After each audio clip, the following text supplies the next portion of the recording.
नमस्कार सभी विद्यार्थियों को और कक्षा 12 के उन विद्यार्थियों को जो अपनी परीक्षा में बैठने जा रहे हैं और बड़ी उम्मीद के साथ वो अपनी तैयारी में लगे हैं। उन विद्यार्थियों के लिए एक छोटा सा प्रयास मैंने किया है और कई बार उनकी तरफ से ये प्रश्न आता है कि कैसा पेपर आएगा, क्या आएगा। देखो, पेपर अपनी पाठ्य पुस्तक और जो बोर्ड के द्वारा निर्धारित पाठ्यक्रम है वहीं से आना है, हमें पढ़ के जाना है। लेकिन फिर भी कुछ महत्वपूर्ण प्रश्न आज मैं आपके लिए, एक तो वितान का प्रश्न और एक व्याकरण के कुछ बिंदु आपके सामने रखूंगा। पहला जो प्रश्न हमारा होगा कि यशोधर पंत अपने विभाग में किस पद पर आसीन थे या किस पद पर बैठते थे। तो ये जो यशोधर पंत है ये एक सेक्शन ऑफिसर थे। इसका जो उत्तर है वह है सेक्शन ऑफिसर। दूसरा प्रश्न होगा, यशोधर बाबू किसकी परंपरा का निर्वहन करते थे यानी किसका आदेश मानते थे। तो कृष्णानंद पांडे यानी किस नड्डा का मानते थे।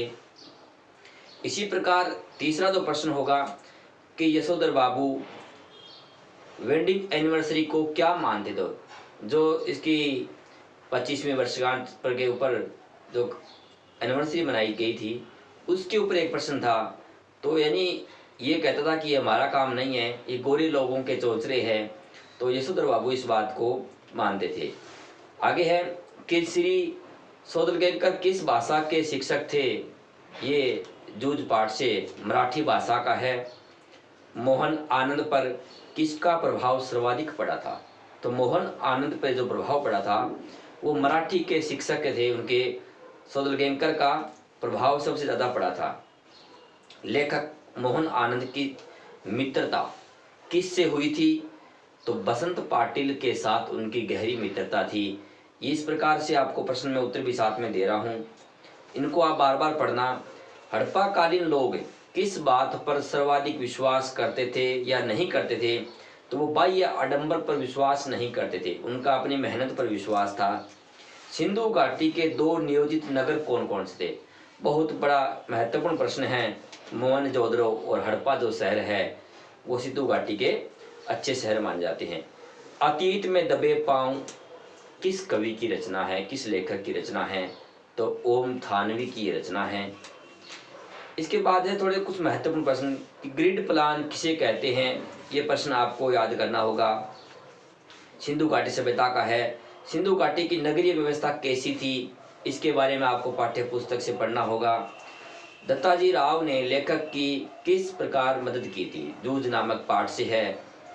एक गुरु किस प्रकार एक विद्यार्थी के जीवन में नई दिशा दे सकता है, जूझ पाठ के आधार पर बताना है। यशोधर बाबू को जल्दी घर लौटना पसंद क्यों नहीं था, सिल्वर बेंडिंग पाठ से है। यशोधर बाबू अपनी पत्नी तथा बच्चों से क्या चाहते थे, वो आधुनिकता के इस परिप्रेक्ष्य में किस प्रकार का प्रभाव चाहते थे, वो हमें बताना है। सिल्वर बेंडिंग कहानी 2 पीढ़ियों के वैचारिक अंतराल की कहानी है, एक आधुनिक एक और पुरानी पाश्चात्य पुरानी परंपरा के बीच में किस प्रकार का निर्वहन है। जूझ कहानी किसी व्यक्ति के संघर्ष पर किस प्रकार मदद कर सकती है, किस प्रकार उसको आगे बढ़ा सकती है, ये हमें पढ़ के जाना है। इसके बाद कुछ व्याकरण के बिंदु हम पढ़ते हैं।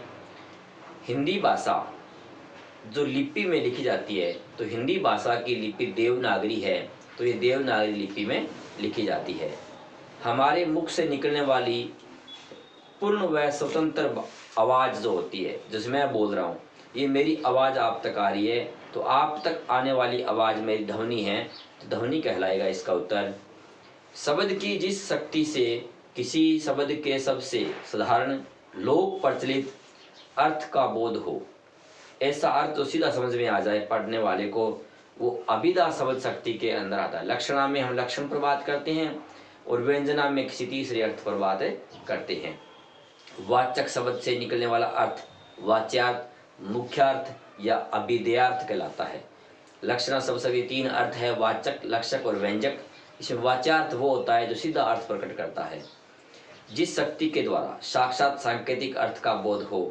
अभिधा शब्द शक्ति, शब्द में निहित वह शक्ति जो हमें सीधे अर्थ बोध करवाते अभिधा कराती है।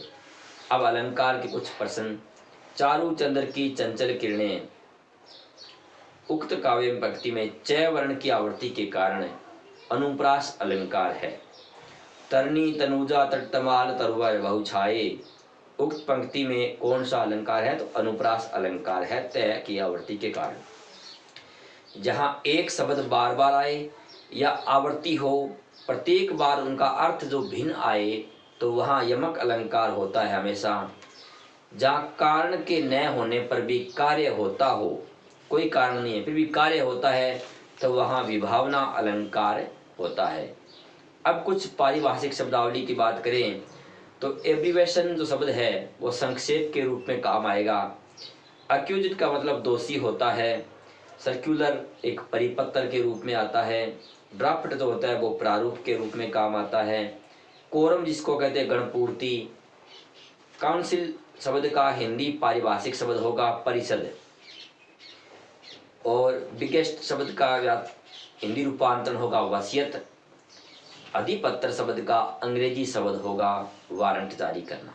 यानी इस प्रकार से आप इन महत्वपूर्ण प्रश्नों को पढ़िए। दूसरे पार्ट में मैं जो आपके गद्य और काव्य खंड के प्रश्नों के साथ में निबंध कौन कौन से आएंगे और जो रचना एवं अभिव्यक्ति माध्यम के पत्र है, आलेख है, फीचर है या रेडियो संचार प्रणाली है, उसके ऊपर बात करूंगा। तो आप एक बार उनका अध्ययन करें और किसी प्रकार की कोई समस्या हो तो आप कमेंट बॉक्स में कमेंट लिख करके इस समस्या का हल कर सकते हैं। धन्यवाद।